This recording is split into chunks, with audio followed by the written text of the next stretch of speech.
Ömrün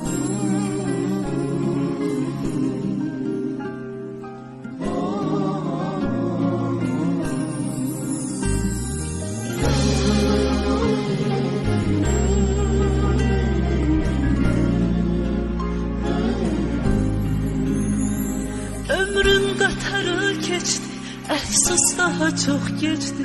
Səndən mənə yar olmaz əzizim.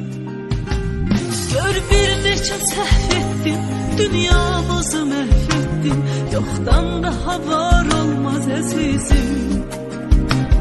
Gönlüm qəmə məhbusdur, dərd aşiqə məxsusdur. Kim dərdə düçar olmaz əzizim. Qoysan da məni yarda, ver qəmləri ardarda. Eşq əhli bekar olmaz əzizim. Gönlüm qəmə məhbusdur, dərd aşiqə məxsusdur.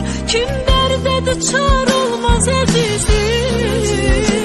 Qoysan da məni yarda, ver qəmləri ardarda. Eşq əhli bekar olmaz əzizim.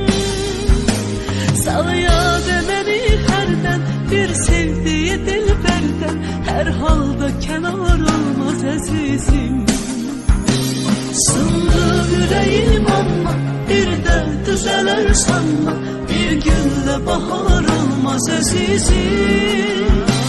Məndə quru bir candı, Allah o da qurbandı. Bizlərdə bazar